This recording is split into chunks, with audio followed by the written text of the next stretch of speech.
Red టీవీలో మీ వ్యాపార ప్రకటనల కోసం ఈ నంబర్ ని సంప్రదించండి 6281747728. హలో అండి, అందరికీ నమస్తే. ప్రస్తుతం మనతో పాటు కోట్ల శ్రీనివాస్ గారు ఉన్నారు. ఆయనతో మాట్లాడదాం. సార్ నమస్తే. సార్ నమస్తే అమ్మా. సార్, ఇప్పుడు మనకు మేజర్గా ఒక సోషల్ మీడియాలో బాగా వైరల్ అవుతుంది ఏంటంటే బట్టి విక్రమార్కని చిన్న చైర్లో, అంటే అందరికన్నా కింద చైర్లో కూర్చోబెట్టారు. అయితే కొంతమంది ఏమంటారంటే దళిత నాయకుడు కాబట్టి అట్లా కూర్చోబెట్టారని కొంతమంది అంటున్నారు. ఈవెన్ ఆర్ఎస్ ప్రవీణ్ కుమార్ గారు కూడా ఒక ట్వీట్ పెట్టారు. అందుకే మా పార్టీ వచ్చింది, ఇలా దళితుల్ని వెనకబడేస్తున్నారు కాబట్టి అంటే ఆ సామాజిక వర్గానికి చెందిన వాళ్ళు అయితే అట్లా కూర్చోబెడతారా అని చెప్పేసి చాలామంది అంటున్నారు. మీరేమంటారు? చాలా తప్పమ్మా ఈ ట్వీట్ పెట్టడం, సోషల్ మీడియాలో వైరల్ కావడము. భక్తి విక్రమార్క గారికి సముచితమైన గౌరవమే ఉంటుంది. అది దేవాలయ ప్రాంగణం, దాంట్లో రాజకీయాలు చేయవలసిన అవసరం ఉండదు. ఇప్పుడు రేవంత్ రెడ్డి గారు కానీ, అదేవిధంగా మన ఉత్తమ్ కుమార్ రెడ్డి గారు, కోమటిరెడ్డి వెంకటరెడ్డి కానీ ఆడ కొంచెం ఇరుకు సందులు ఉంది కాబట్టి ఇంకో చిన్న చైర్ వేసి కూర్చోబెట్టినంత మాత్రాన భట్టి విక్రమార్క గారికి ఆ సామాజిక వర్గాన్ని ఏదో చిన్న చూపు చూసినట్టు కాదు, ఇంకోటి పెద్ద చూపు చూసినట్టు కాదు. అది యాక్సిడెంటల్గా జరిగినది. దేవాలయంలో రాజకీయాలు ఏంది సమానం. భట్టి విక్రమార్కనే కాదు, కొండ సురేఖ గారు కూడా కూర్చున్నారు కదా పక్కన. ఒక బీసీ మహిళ, ఒక మంత్రి కదా, ఆమె కూడా సైడ్లో చిన్న స్టూల్ వేసుకొని కూర్చున్నది కదా. దీన్ని మనము భూతద్దంలో చూడడం తప్ప ఇంకోటి లేదమ్మా. అంతకుమించి ఈ పనిలేని శక్తులు ఏవైతున్నాయో ప్రభుత్వాన్ని బదనాం చేయాలని, ఏదో కులాల మధ్యన వ్యత్యాసం తీసుకురావాలని, దళితులు, రెడ్డిలు, అదేవిధంగా వేరే సామాజిక వర్గాల కుల వివక్ష చూపించే రీతిగా ఈరోజు ట్వీట్లు పెడతారు. వాళ్ళకి నేను సవైన్యంగా మనవి చేస్తున్నా, మా ప్రభుత్వంలోని ఎక్కడ కూర్చుంటామో ఏం కథనో మా నిర్ణయం, మా దాంట్లో మీరు ఇన్వాల్వ్మెంట్ కావద్దని నేను దయచేసి వాళ్ళందరినీ కోరుతా ఉన్నాను. అండ్ అలాగే ఇప్పుడు మొన్న రేవంత్ రెడ్డి గారు కూడా అన్నారు తెలంగాణలో కరువు రాబోతోంది అనేసి.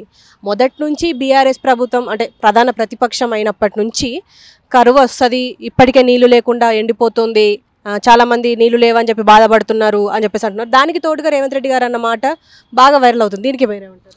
ఏం లేదమ్మా, కరువు వచ్చే పరిస్థితులు అయితే ఇప్పుడు ఏం లేవు. లాస్ట్ టైం కూడా దేవుని దయ వల్ల మంచి వర్షాలు పడ్డాయి.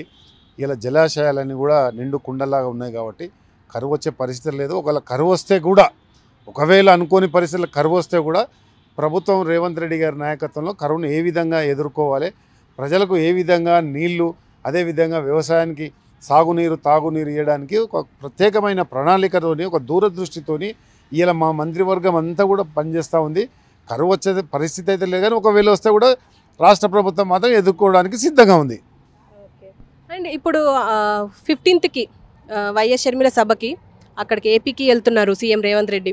అంటే అక్కడ ఏం ప్రసంగించే అవకాశం ఉందంటారు? అంటే మిగతా వాళ్ళు ఏమంటారంటే, అంటే విశ్లేషకులు కానీ ఇక్కడ ఉన్న వాళ్ళు ఏమంటున్నారంటే అక్కడ వెళ్ళి అక్కడ జరిగే అన్యాయాన్ని ఎండగడతారు అండ్ ప్రత్యేక హోదా గురించి మాట్లాడతారు అండ్ ఏపీ ప్రభుత్వంని కానీ అటు కేంద్ర ప్రభుత్వంని కానీ ఇద్దరిని సవాల్ చేస్తారు అని చెప్పేసి అంటున్నారు. నిజమంటారా?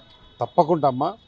అక్కడ జరిగే సభ మా కాంగ్రెస్ పార్టీ, మా నాయకురాలు ఎవరైతే అక్కడ పిసిసి అంటే ఆంధ్రప్రదేశ్ కాంగ్రెస్ కమిటీ అధ్యక్షురాలు షర్మిల గారు ఆహ్వానం మేరకు ఒకవేళ రేవంత్ రెడ్డి గారు వెళ్తే ఖచ్చితంగా రాష్ట్ర ప్రభుత్వాన్ని నిలదీస్తారు. అదేవిధంగా కేంద్రం ఏదైతే మోసం చేసిందో ఆంధ్రప్రదేశ్కు ప్రత్యేక హోదా తీసుకురావాలని, ఆ రోజు కాంగ్రెస్ పార్టీ ప్రత్యేక హోదా ఇస్తున్నప్పటికి కూడా జరిగిన పరిణామాలు ఏంటంటే నరేంద్ర మోడీ గారు వచ్చిన తర్వాత విభజన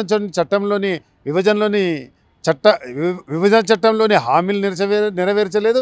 అదేవిధంగా ఆంధ్రప్రదేశ్ను కేంద్ర ప్రభుత్వం ఏ విధంగా ఆదుకున్న దాఖలాలు లేవు. కాబట్టి రేవంత్ రెడ్డి గారైతే సరైన నాయకుడని ఇలా వాళ్ళు పిలవడం జరిగింది. ఖచ్చితంగా రేవంత్ రెడ్డి గారు పోతారు, కేంద్ర ప్రభుత్వాన్ని నిలదీస్తారు.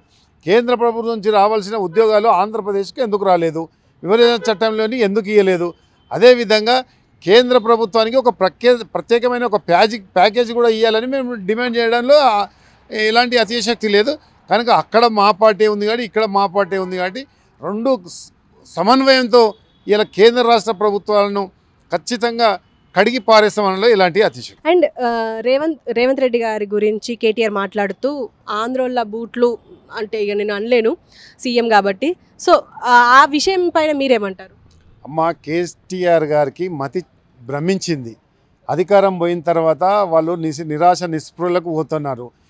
కేటీఆర్ గారు తండ్రి కేసీఆర్ గారు ఫస్ట్ ఆంధ్రోళ్ళ బూట్లు నాకింది ఆయన, ఎన్టీ రామారావు చెప్పులు మోసింది ఆయన, చంద్రబాబు నాయుడు బూట్లు నాకింది ఆయన, లక్ష్మీపార్వతి చెప్పులు మోసింది ఆయన, సాక్షాత్తు ఎన్టీ రామారావు పేరు పెట్టుకున్న కేటీఆర్ గారు ఆయన మాట్లాడుతున్నా అంటే దయ్యాలు వేదాలు వదిలించినట్టుగా ఉన్నాయి. ఈరోజు 6 గ్యారెంటీలతోని రాష్ట్రం సుభిక్షంగా ఉంటే చూడలేని దౌర్భాగ్య పరిస్థితుల్లో ఇలా టీఆర్ఎస్ వాళ్ళు ఉన్నారు. విషం కక్కుతూ ఉన్నారు. కడుపు మంటతోని ఈ విధంగా వ్యాఖ్యలు చేస్తున్నారు. రేవంత్ రెడ్డి గారు చరిత్ర ఒకసారి చెప్తాను వినండి. ఒక జెడ్పీటీ సభ్యునిగా, అదేవిధంగా శాసన మండలి సభ్యునిగా, 2 సార్లు అసెంబ్లీ సభ్యునిగా అంటే ఎమ్మెల్యేగా, అదేవిధంగా మరి కాంగ్రెస్ పార్టీ వర్కింగ్ ప్రెసిడెంట్గా, అదేవిధంగా పార్లమెంట్ సభ్యునిగా, అదేవిధంగా ఇలా రాష్ట్ర ప్రభుత్వంలో ముఖ్యమంత్రిగా, అదేవిధంగా రాష్ట్ర ప్రభుత్వం ముఖ్యమంత్రి అయిన తర్వాత 80 రోజులలో ఇవాళ రాష్ట్రము ఎంతో అంటే గత ప్రభుత్వంలోని తిరోగమనమైపోతున్న ఈ రాష్ట్రాన్ని పురోగమన తీసుకుపోయి అభివృద్ధి దిశగా పయనిస్తుంటే చూడలేని కబోదులు కేటీఆర్ గారు ఆంధ్రలో బూట్లు నాకుతానడం ఇవాళ గొప్ప శిఖరం. రేవంత్ రెడ్డి గారు అలాంటి వ్యక్తిని పట్టుకొని రాష్ట్ర ముఖ్యమంత్రిని పట్టుకొని ఈ విధంగా వ్యాఖ్యలు చేస్తే ఈయనకు రాబోయే రోజులలో ఏదైతే ప్రతిపక్ష హోదా ఇచ్చారో ఇంకా రాబోయే హోదా ఆ ప్రతిపక్ష హోదా కూడా దక్కదు.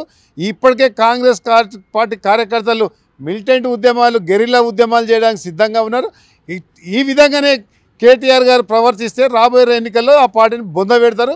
రేపు పార్లమెంటుకు జరుగుతున్న ఎన్నికల్లో 14 సీట్లు కాంగ్రెస్ పార్టీ గెలుచుకోబోతుంది. అందుకనే వారు నిరాశ నిస్పృహలతోటి ఆంధ్ర పేరు పెట్టుకున్న నువ్వు, ఆంధ్ర ఎన్టీ రామారావు పేరు పెట్టుకున్న నువ్వు మా రేవంత్ రెడ్డి గురించి మాట్లాడే నైతిక అర్హత ఏమాత్రం లేదని సందర్భంగా చెప్తున్నా. అండ్ అట్లనే ఇప్పుడు ఆల్రెడీ మనం చూసినాం జనసేన టీడీపీ పొత్తులు కలిసినాయి, అలాగే బీజేపీ కూడా వచ్చింది. ఇటు కూడా పొత్తుల కోసం ప్రయత్నిస్తున్నట్టు తెలుస్తుంది. అంటే ఒకవేళ కాంగ్రెస్తో పొత్తు పెట్టుకునే అవకాశం ఉందంటారా? ఇది మా అధిష్టాన పరిధిలో ప్రశ్నమ్మా. నేను చెప్పలేను దాన్ని ఎవరితో పొత్తు పెట్టుకోవాలి. ఏంకలనే రాహుల్ గాంధీ, సోనియా గాంధీ, ప్రియాంక గాంధీ, ఖార్గే గారు, అక్కడ పిసిసి అధ్యక్షురాలు షర్మిల గారు నిర్ణయించుకుంటారు. ఇది మేము ఊహించి చెప్పలేని పరిస్థితి. Okay sir. అండ్ ఇవాళ నిన్న కేటీఆర్ ఒక మాట అన్నారు, రేవంత్ రెడ్డి ఏపీ రాజకీయ నాయకుల బూట్లు నాకి పైకొచ్చిన వ్యక్తి అని చెప్పేసి అన్నారు. దీన్ని మీరు ఎలా ఖండిస్తారు?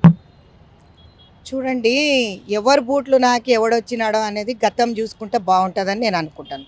నేను ఎక్కువ మాట్లాడదలుచుకోలేదు దీనిపైన.